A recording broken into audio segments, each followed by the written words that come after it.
John was just asking, was it an NLP class or a hypnosis class? I remember it was a hypnosis. And it was quite a few years ago.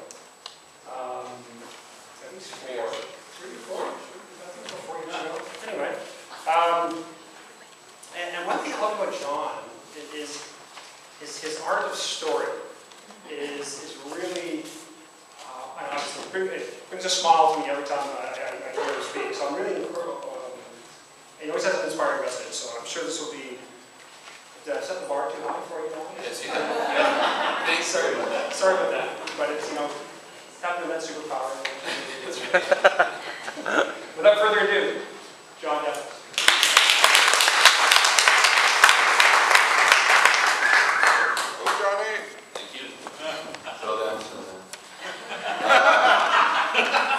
So I want to welcome everybody back. You all look very nice and caffeinated, as you said.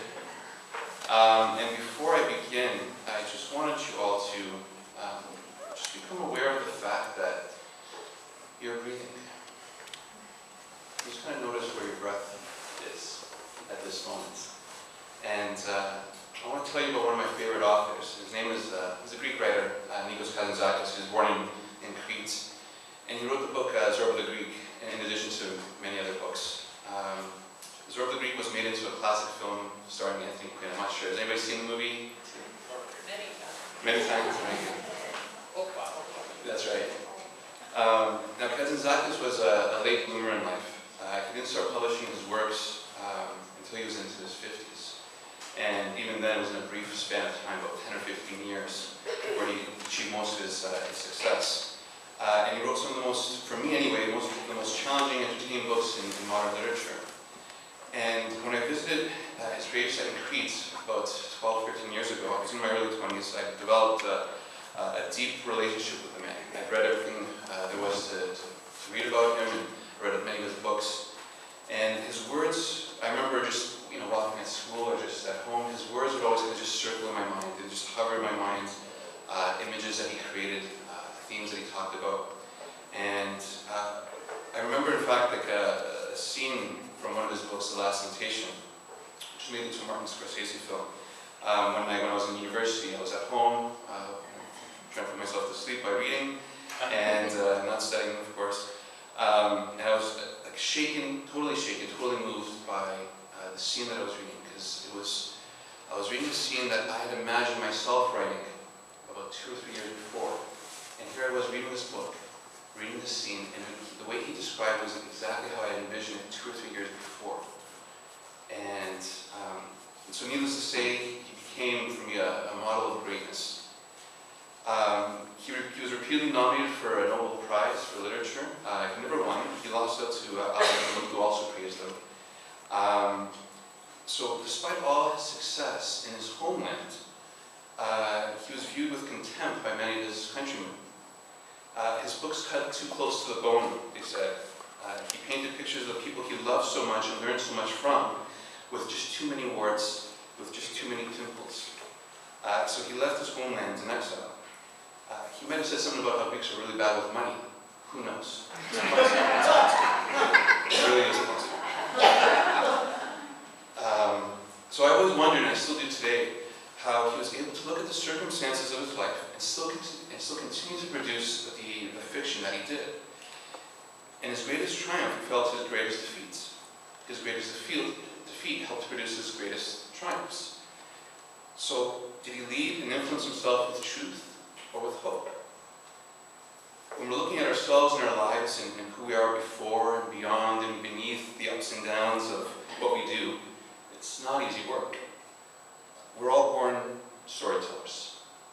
And the caveat, I think, of being born to tell stories is that sometimes our stories deceive us. If you don't believe me, just listen to the stories of the CEOs of Research in Motion are telling their investors.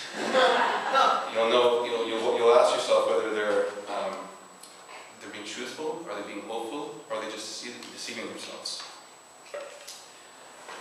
We judge ourselves based on our successes, about how many letters follow our names in professional correspondence, about the titles we hold and the jobs we keep. And when things go great, and what we do is praise and is meeting our expectations or exceeding them, then all is well.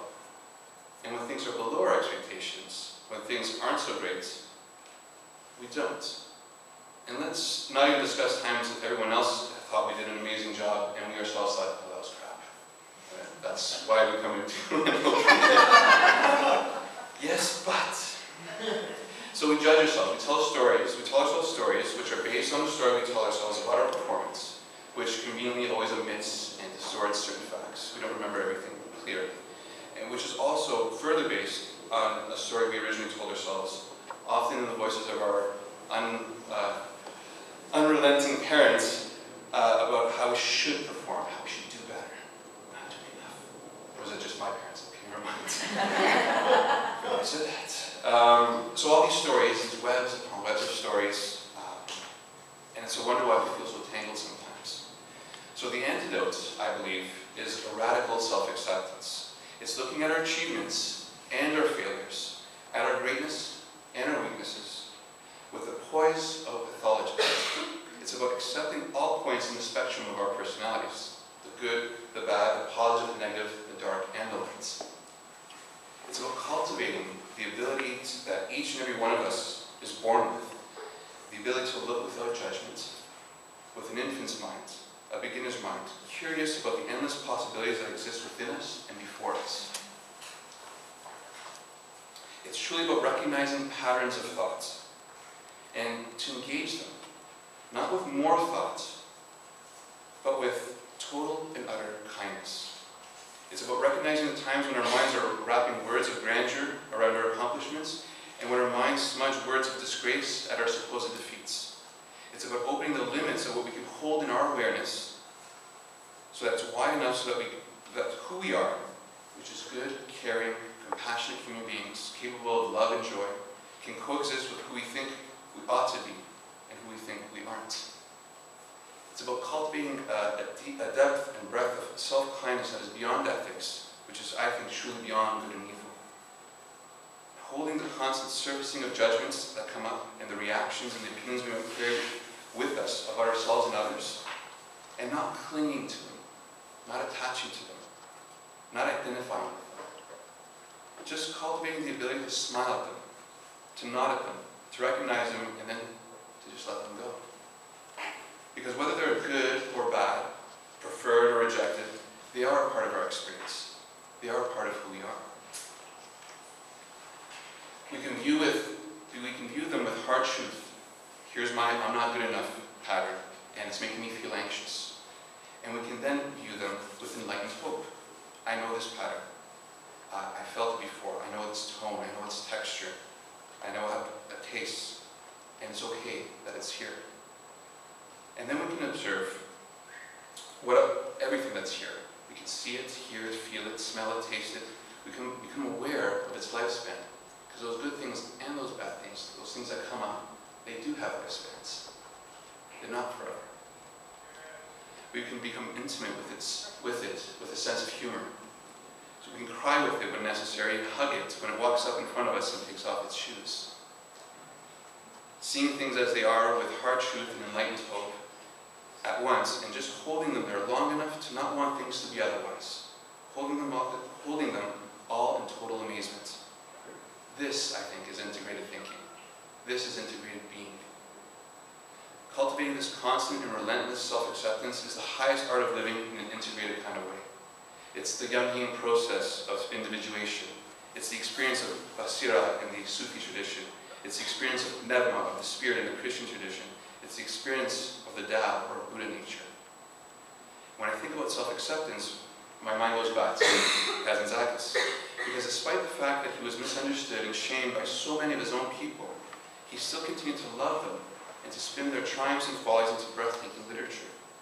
He saw them clearly, with kindness, with clear-sightedness. He saw their narrow-mindedness and recognized that it was part of the pattern of who they were. His gravesite overlooks the white buildings and homes, the gray winding roads of Heraklion, which is the capital of Crete. And his tombstone reads, "I hope for nothing, I fear nothing, I am free." These are the last words of a man who has realized the purpose of radical self-acceptance, to be totally and utterly free. So radical self-acceptance is one thing that I want to cultivate in the kids that I work with, the ones who hate themselves as much as they hate authority, and believe me, they do hate authority, and the ones who can't go home without getting perfect Tiger Moms. If you haven't read that book, it's crazy. The ones, like one girl in my class the other day, her eyes welled up when she couldn't articulate the answer that was in her head. Or the other girl in my class who, and this is just the second week of school, on 3 separate occasions has already been made fun of because she's bigger than the 3-foot midgets called grade 7s that have Justin Bieber hair, that walk around and pray themselves for boys at our school. Or the kid who said to me a while back, "But I'm not smart enough, Mr. Dafos. I'm not smart like the other kids." It's a skill I wish I could have learned in my youth. It's a skill of being kind, being accepting with ourselves and of ourselves. Over and over and over, radically and relentlessly. It's a thing I want to teach my child when he or she is born, after I've taught them to run into my arms and put food in their mouth instead of on the floor. And that takes about 7 or 8 years. And to say mommy and daddy, of course. And after I've taught them how to dance